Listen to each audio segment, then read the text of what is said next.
बिस्मिल्लाहिर्रहमानिर्रहीम। अस्सलाम वालेकुम स्टूडेंट्स। आज हम सॉल्व करेंगे national book foundation class 10 exercise 10.2 का question number 11 to 14। Lecture start करने से पहले मेरे चैनल को लाइक, सब्सक्राइब और शेयर ज़रूर कर दें। स्टार्ट करते हैं। Question number 11 is in the adjoining figure angle A D C equals to 120 degree. A D C ये वाला एंगल गिवन है 120 degree. Find angle B A C. B A C हमने ये वाला एंगल फाइंड करना है। अब हमने ये एंगल फाइंड करना है ना, ये किस ट्रायंगल के अंदर है? ए बी सी के अंदर। लेकिन जो हमें एंगल गिवन है ये दूसरी वाली ट्रायंगल ए डी सी के अंदर गिवन है। लेकिन अगर आप गौर करें तो ए बी सी डी, चूंकि ये जो वर्टिसेस है ना ये इस सर्कल की बाउंड्री के ऊपर लाई कर रहे हैं, तो ये एक साइक्लिक क्वाड्रिलेटरल होगी। हम लिखेंगे कि since A B C D is a cyclic quadrilateral, so opposite angles are supplementary. Opposite angles कौन से हैं? एक ये वाला और एक ये वाला। इस एंगल का क्या नाम है? Angle A D C. इसमें अगर ऐड करें ये वाला एंगल यानी कि एंगल ए बी सी, तो इन दोनों का सम इक्वल होगा 180 डिग्री के। Angle A D C given है 120 degree plus angle A B C equals to 180 degree. यहाँ से हमारे पास आ जाएगा angle A B C equals to 180 minus 120 which is equals to 60 degree. ये वाला एंगल हमने फाइंड कर लिया 60 डिग्री। अब हमने ये वाला एंगल फाइंड करना है ताकि फिर इजीली हम ये वाला एंगल फाइंड कर सकें। ए बी अगर आप गौर करें ना तो ये डायमीटर है इस सर्कल का, और हमें पता है थ्योरम हमने पढ़ा है कि डायमीटर जो भी एंगल सबटेंड करती है ना इस सर्कल की बाउंड्री के ऊपर किसी भी सेमी सर्कल में। देखें ये पोर्शन सेमी सर्कल है और ए बी के कॉर्नर पॉइंट्स इस तरह से ये वाला एंगल सबटेंड कर रहे हैं, तो ये एंगल इक्वल होगा 90 डिग्री के। आप लिखेंगे सिंस एंगल, इसका क्या नाम है? बी सी ए या ए सी बी कह लें, इस angle subtended by the diameter A B, so angle A C B equals to 90 degree. ये एंगल भी आ गया 90 डिग्री। अब देखें ट्रायंगल ए बी सी में दो एंगल्स गिवन है, तो तीसरा एंगल फाइंड करना बहुत आसान है। In triangle A B C sum of all angles of a triangle equal होते हैं 90 डिग्री के। तो यहाँ से आ जाएगा इस वाले एंगल का क्या नाम है? Angle B A C plus ये वाला एंगल 90 प्लस ये वाला एंगल 60, इन सब का सम इक्वल होगा 180 डिग्री के। यहाँ से आ जाएगा angle B A C equals to 180 minus 90 minus 60, 180 minus 150 which is equals to 30 degree. Angle B A C हमने फाइंड कर लिया equals to 30 degree. So this is our answer. इसके सेकंड पार्ट में हमने फाइंड करना है angle C A D. C A D ये वाला एंगल हमने फाइंड करना है। If A D equals to C D, अगर ए डी और सी डी ये दोनों साइड्स इक्वल हैं, ये काफ़ी इंपॉर्टेंट इंफॉर्मेशन है कि if A D equals to C D means triangle A D C ये आइसोसीलस ट्रायंगल होगी, सो बेस एंगल्स इक्वल होंगे।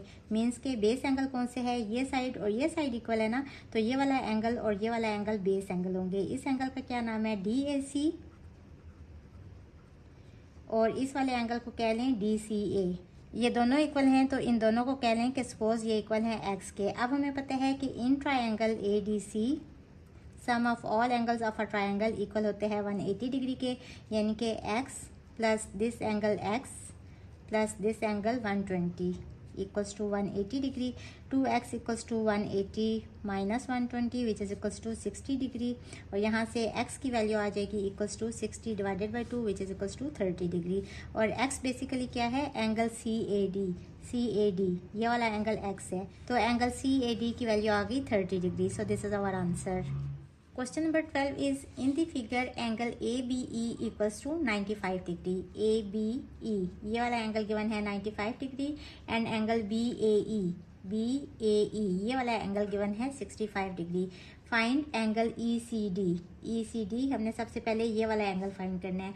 अब देखें इस वाली ट्रायंगल में ना कोई भी एंगल गिवन नहीं है, तो हम क्या करेंगे कि अगर हम ए बी सी डी को देखें तो ये एक साइक्लिक क्वाड्रिलेटरल है, क्योंकि इसके जो वर्टिसेस है ना ये इस सर्कल की बाउंड्री के ऊपर लाई कर रहे हैं। तो हम ये वाला एंगल पहले फाइंड कर लेंगे, और फिर हमें पता है कि ये वाला पूरा एंगल, क्योंकि ये स्ट्रेट लाइन है ना बी ई, ये पूरा एंगल 180 डिग्री के इक्वल होगा। इसमें से ये वाला एंगल माइनस करेंगे तो हमारे पास ये वाला एंगल ई सी डी इसकी वैल्यू आ जाएगी। आप लिखेंगे since A B C D is a cyclic quadrilateral, so opposite angles are supplementary. Opposite angles कौन से हैं? ये वाला और ये वाला। इस वाले एंगल का नाम क्वेश्चन में क्या है? एंगल बी ए ई ये लिखेंगे, प्लस इस वाले एंगल को कह लें B C D.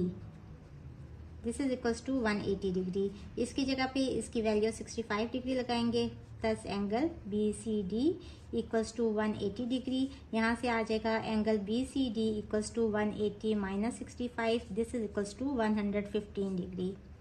B C D ये आ गया 115 डिग्री, ये वाला एंगल।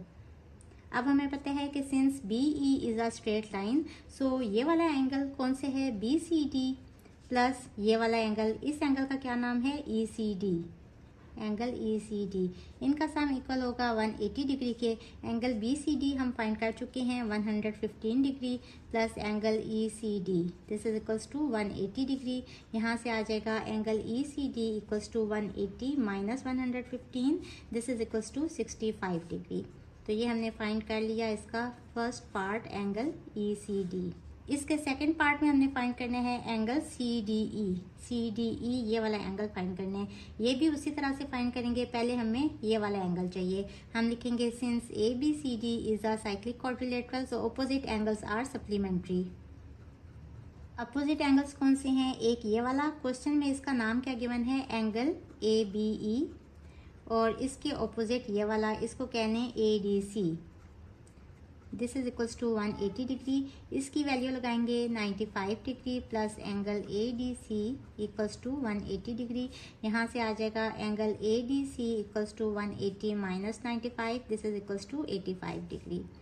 ये तो हमने फाइंड कर लिया एंगल ए डी सी, ये वाला एंगल, इसकी वैल्यू आ गई 85 डिग्री। अब हमें पता है कि since A E is a straight line, so ये वाला एंगल प्लस ये वाला एंगल ये सब इक्वल होगा 180 डिग्री के। इस एंगल का क्या नाम है, angle A D C plus ये वाला एंगल, इसका क्या नाम है, angle C D E, this is equals to 180 degree. Angle A D C की वैल्यू हम फाइंड कर चुके हैं 85 degree plus angle C D E, this is equals to 180 degree. Angle C D E equals to 180 minus 85, this is equals to 95 degree. तो angle C D ई की value आ गई equals to 95 degree. ये हमने इसका सेकेंड पार्ट भी solve कर लिया। अब हमने फाइंड करना है एंगल सी ई डी। सी ई डी ये वाला एंगल हमने फाइंड करना है।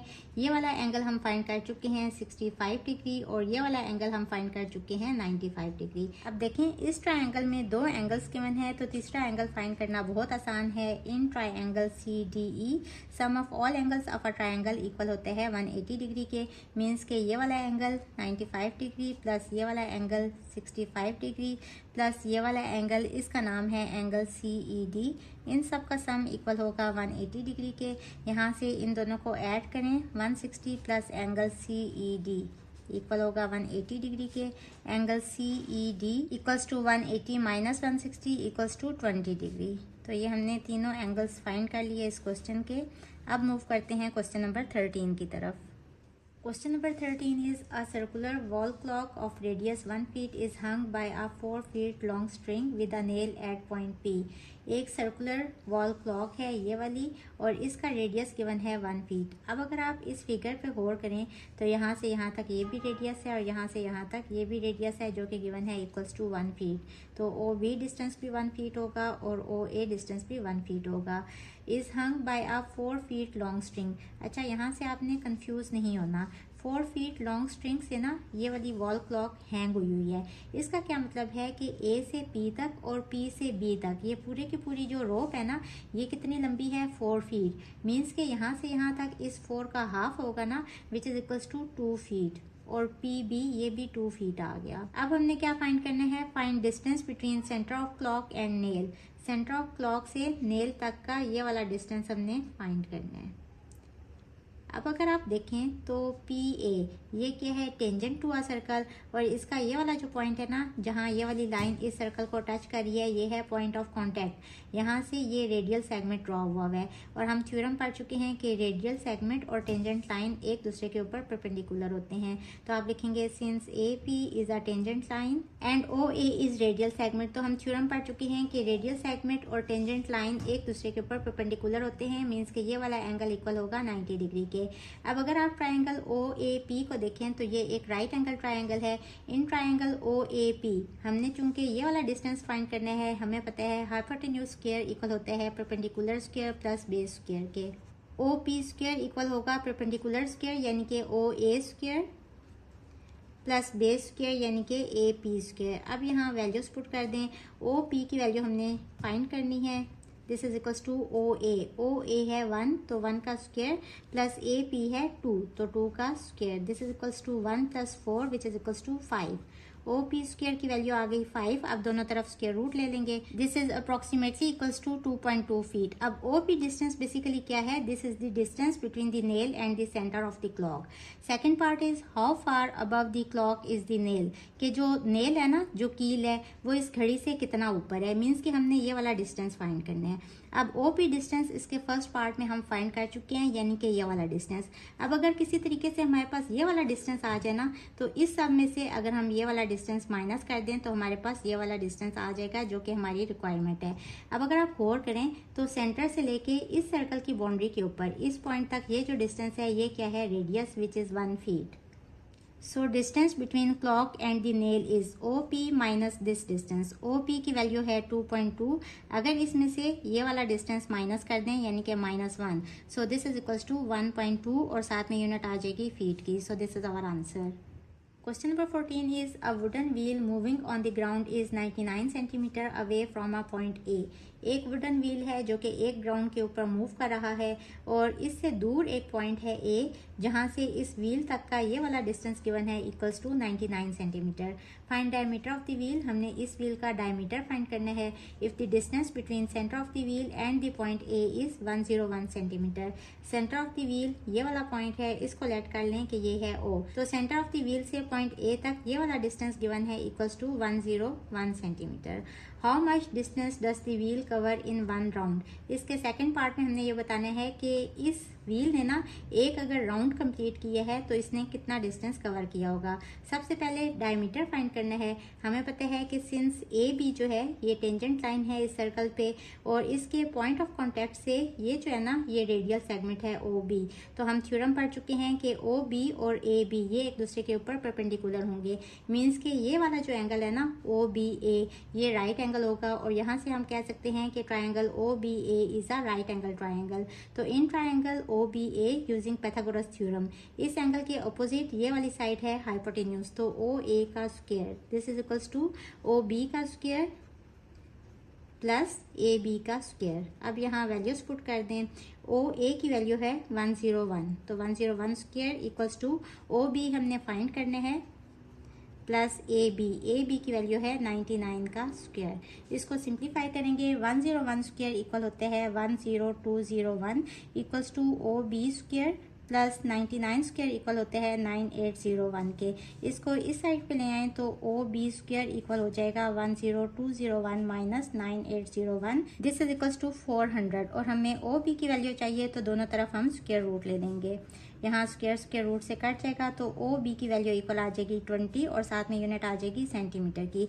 अब OB क्या है? बेसिकली ये इस व्हील का रेडियस है और हमने क्या फाइंड करना है? हमने डायमीटर फाइंड करना है। तो डायमीटर किसके इक्वल होते हैं? 2 टाइम्स रेडियस के इक्वल होता है। मीन्स के 2 into 20 so this is equals to 40 centimetre. हमने इस व्हील का डायमीटर फाइंड कर लिया। This is equals to 40 centimetre. और हमने क्या फाइंड करना है? How much distance does the wheel cover in 1 round. अब देखें जब व्हील 1 राउंड कवर करेगा ना मीन्स के वो क्या डिस्टेंस होगा? वो इसका सर्कमफेरेंस होगा। तो हमें पता है कि circumference of a circle equal होता है 2 पाई आर। ये इसका फार्मूला है। 2 पाई और आर की वैल्यू हम फाइंड कर चुके हैं, ये वाली 20। तो दिस इज इक्वल्स टू 40 पाई और साथ में यूनिट आ जाएगी सेंटीमीटर की। या फिर अगर आप पाई की जगह पे इसकी वैल्यू पुट करें so this is approximately equals to 125.7 centimetre. So ये इसका सेकंड आंसर आ गया। ये हमारी एक्सरसाइज नंबर 10.2 कंप्लीट हुई। होप स्टूडेंट्स आपको आज के लेक्चर की समझ आ गई होगी। अगर आप मेरे चैनल पर नए हैं तो जाने से पहले मेरे चैनल को लाइक, सब्सक्राइब और शेयर ज़रूर कीजिएगा। इसके साथ ही मुझे दें इजाज़त। अल्लाह हाफिज़।